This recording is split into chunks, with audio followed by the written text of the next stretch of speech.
but I'll give this a go. It's okay, My we gave you a mic, so you can help Thank you you. out. My question is regarding the EPA and the gutting of it and the gag orders that we've seen on it.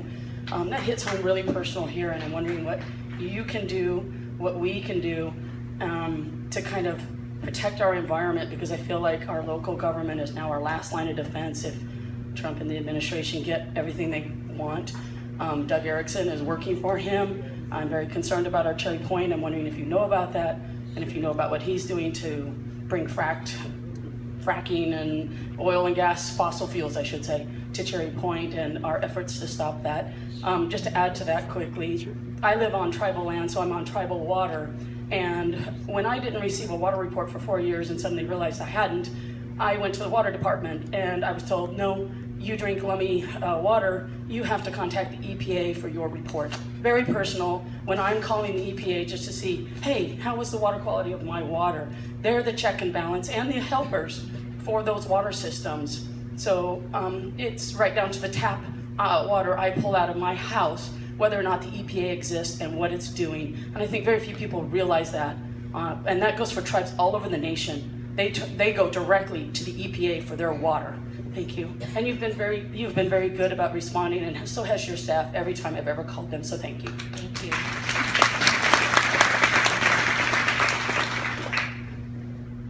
Look at where we live. We live in a beautiful area, and part of what makes it beautiful is we fought hard to make sure that we have clean water and that we protect our environment, and that has not only impact on our quality of life, but also the health of the folks in our community, the health of the wildlife and our natural resources. And so clean water, incredibly important and critical to every single person here, but also to the economy in our region. And so it's not just clean water, it's across the board. I have great concerns about the head of the EPA. He was not my choice by any stretch of the imagination, but this is another issue where we need to make sure that we have strong voices so that all members of Congress are aware as we look at regulations and or legislation that we can put in place.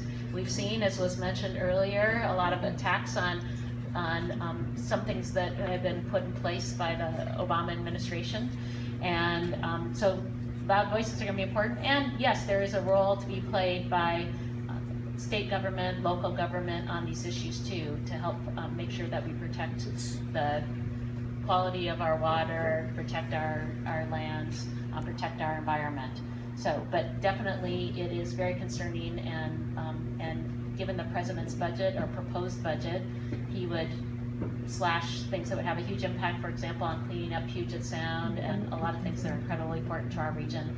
So again, I'm going to fight against those proposals and fight to make sure we continue to protect the environment, not just here, but frankly across our country, and make sure that we have clean water across our country. But that's going to take strong voices like Those are not done deals, are they? the budget is not a done deal. As I said before, the budget is something the president proposed, but it is just his proposal. We'll see with the Republicans propose their budget. That's more likely what we would take up in the budget committee and take up in the House, and we probably won't see that till the end of April.